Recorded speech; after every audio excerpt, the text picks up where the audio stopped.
Hi everyone, Shakir Bartal here, ladies and gentlemen, yours and mine and everyone else. Carolina Panthers are 5-2 after an impressive, dominating, nearly complete win against the Baltimore Ravens at home, 36-21. Now, ladies and gentlemen, when you look at the game, the first drive, and defense, Panthers didn't do a good job. Let's not kid ourselves. The first drive and defense, they were pretty bad. That resulted in a Ravens touchdown. The first drive and offense for the Panthers, it wasn't pretty either. However, what switched the light on for the Carolina Panthers was on the Ravens' second drive, the Baltimore Ravens' second drive. Panthers punt the ball. Ravens have the ball deep inside their own 2-yard line, their own territory, leading 7-0.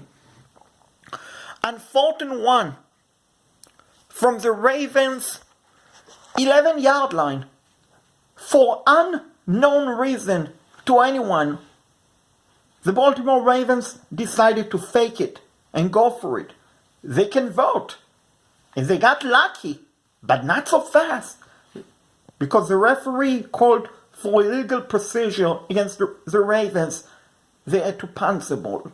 Carolina Panthers received the ball near midfield, and from there it was all Carolina Panthers. They scored a touchdown. Christian McCaffrey got his first rushing touchdown of the season.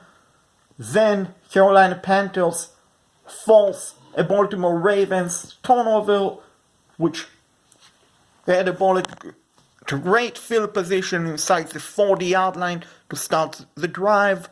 The Ravens' 40-yard line. Carolina Panthers finished that drive with a touchdown by Greg Olsen reception. Then it was Christian McCaffrey later on catching a touchdown pass that was deflected. Panthers went on top, 21-7. Panthers made a field goal. Graham, you gotta go know, most of the time he's Mr. Reliable. Today he was perfect. Made a 46-yard field goal. Panthers went into halftime 24-7 lead. Panthers got the ball to start the second half. They finished the drive with a field goal.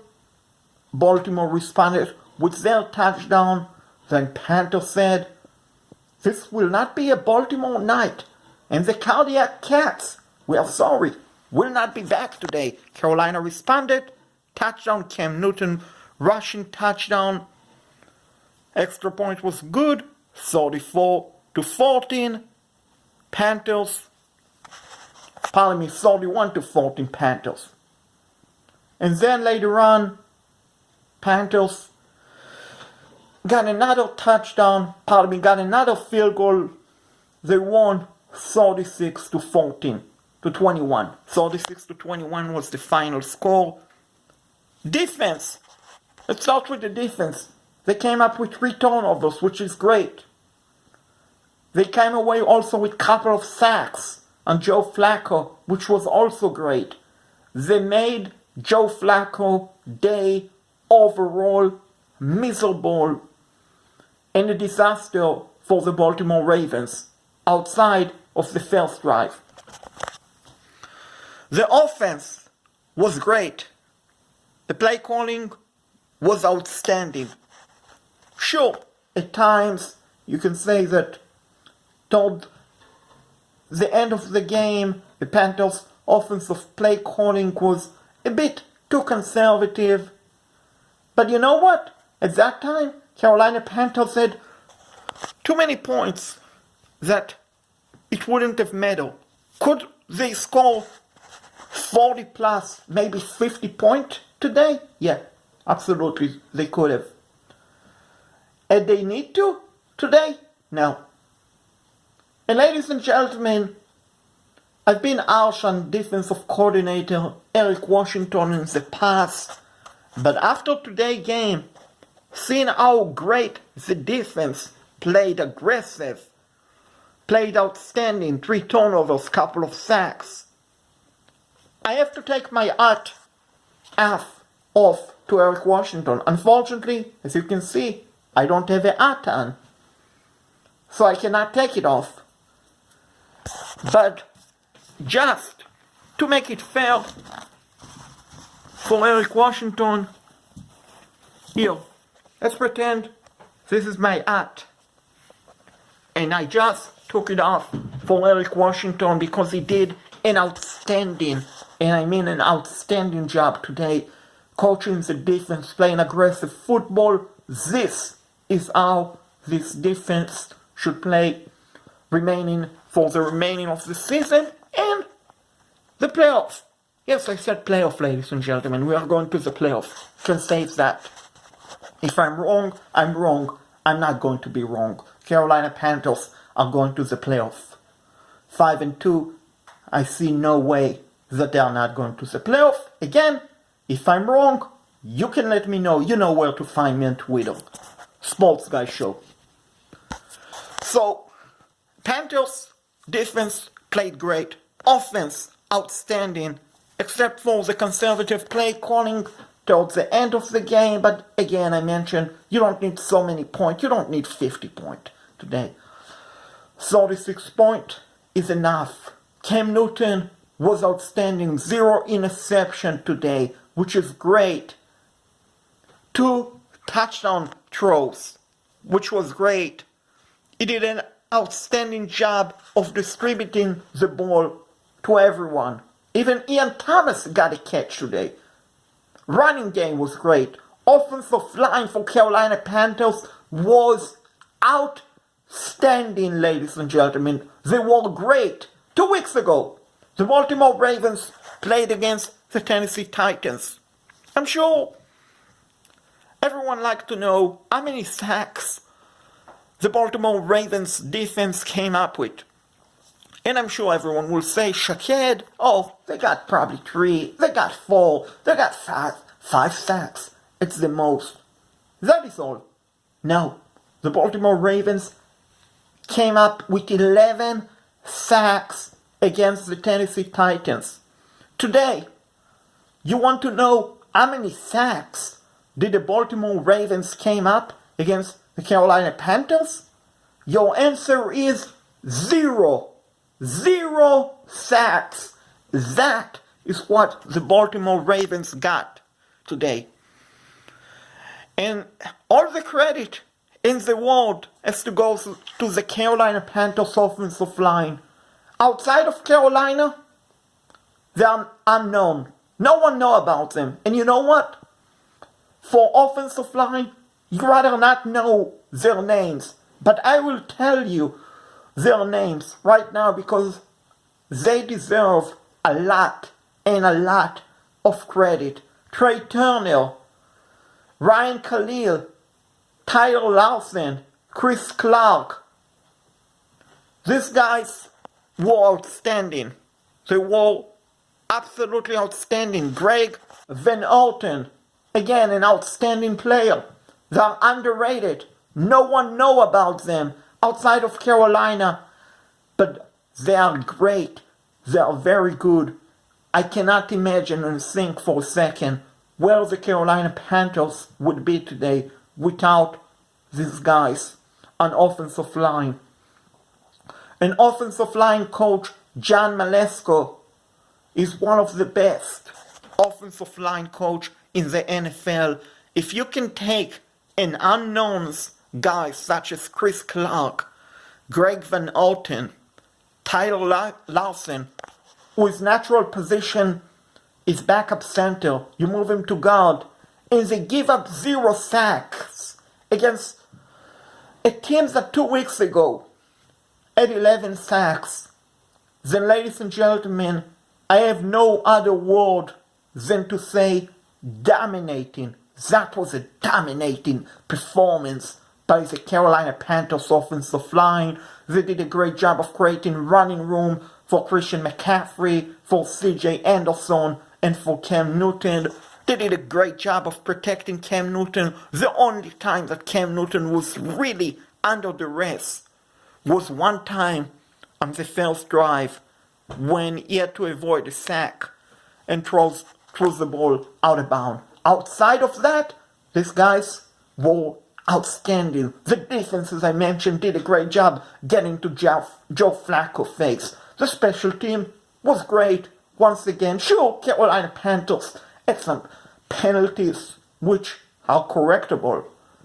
But when you win the turnover battle, when you win the game in an impressive, dominating performance, then you can say that was basically a complete game.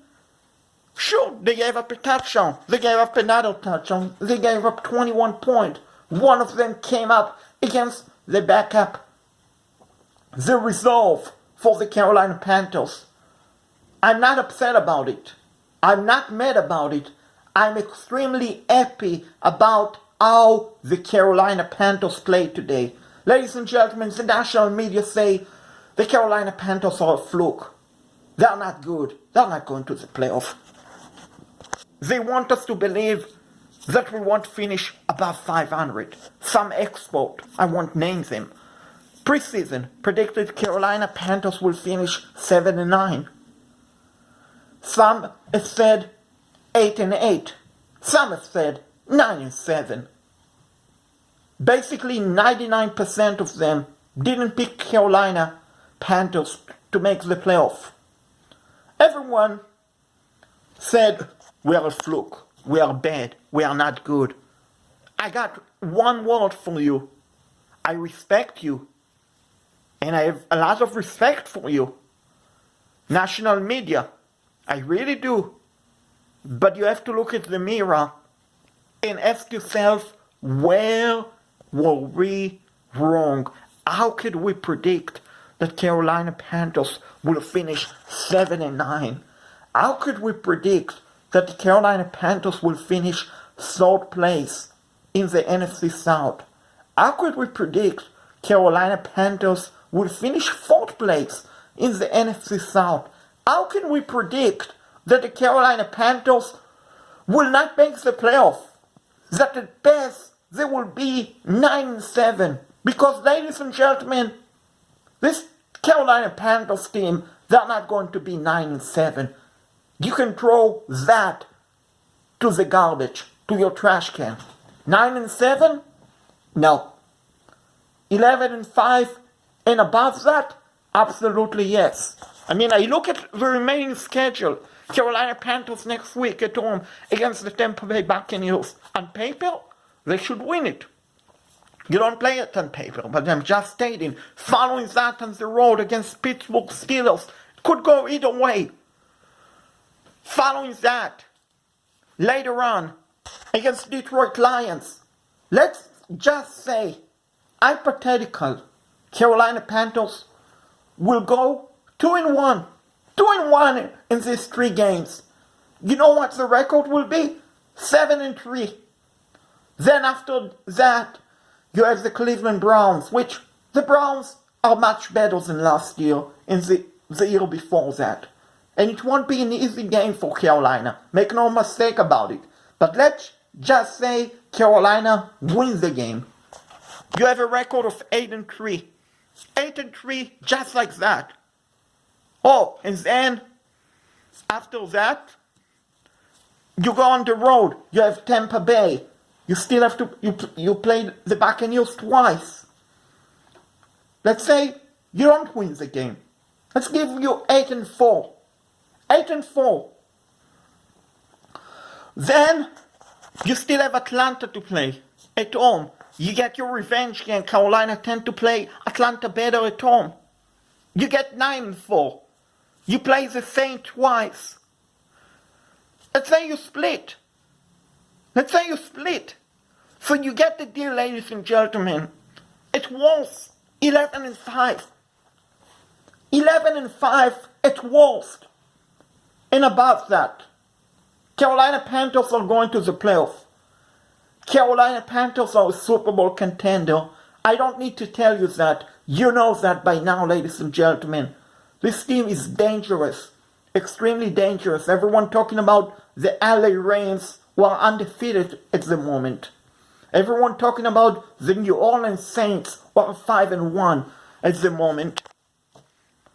Ladies and gentlemen, don't sleep. Or you know what? Sleep on the Carolina Panthers. Because when you do, and it's in the playoffs, we are going to shock you, the world. We are going to shock the world. We are going to shock you just like we did so far. No one predicted us to be 5-2. No one predicted us that. A lot of people predicted the Baltimore Ravens to beat us, including on Pro Football Talk. They said Ravens are coming off a tough game. The Panthers had a difficult win against the Eagles. I'm going to go Baltimore Ravens. Nah. So please, pick the Tampa Bay Buccaneers to win.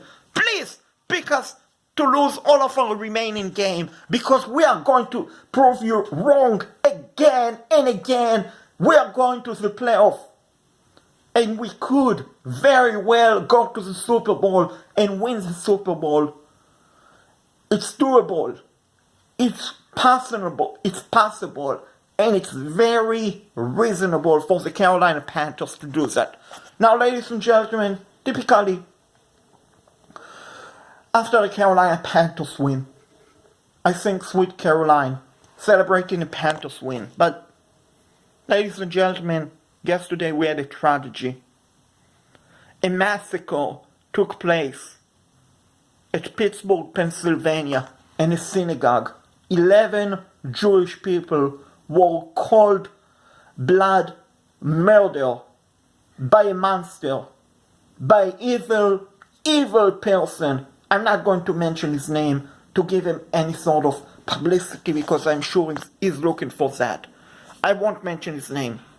The monster killed 11 people just because they were Jewish and because they were praying on Shabbat at a synagogue, celebrating a bar mitzvah. Celebrating a brit milah. Not a bar mitzvah, celebrating a brit milah.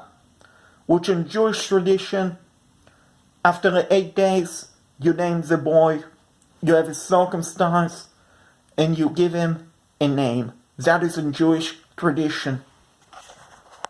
And ladies and gentlemen, I want to take this opportunity and ask everyone out there, regardless of your religion, regardless of your political belief, regardless of your gender, regardless of your skin color, we must all respect, love one another. We cannot hate one another. That must be stopped. A hateful remark against one person is an hateful remark against all of us. We are a one team.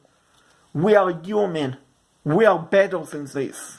Let's all join together, regardless of our religious belief, regardless of our ethnicity, regardless of our skin color, regardless of our political beliefs, whether we're Republican, Democrat, independent or non-affiliated. Let's join as one team and say together, no more hate. We must respect, we must love one another. If we do that, we can all beat the evil, the hateful in this world. If we unite, no one can stop us. No one can beat us. If we unite, the days of people hating one another because of their religious, the day of hating one another because of their skin color, the day of hating one another because of their gender, will all be something in the past. The day of hating someone because of a different political affiliation or political views than you are. We'll all be in the past. We can do better. We must do better. We must unite as one voice and say no more to hate. We must love and respect one another at all times. If we do that, and I believe that we can do that, evil from this world will be wiped completely. And that is my message to everyone out there. Let's join as one team and say no more hate, no more use of anti-Semitic remarks, no more use of the N-word or anything else that is offended, no more homophobic remarks, no more homophobic jokes, no more jokes or offensive words about a Muslim or Christian or Jew or Hindu or anyone else religion. No more to that. We will win. We are better than this, and we will all come together as a one team and say no more to any sort of hate, because at the end of the day, our lives, all of our lives, matter so much more than this evil, monstrous people out there, like the one yesterday in Pennsylvania, in Pittsburgh, and other people like that. We will win this battle. No more to hate, no more to that. Let's join as one team. Shaked Bartal is signing off.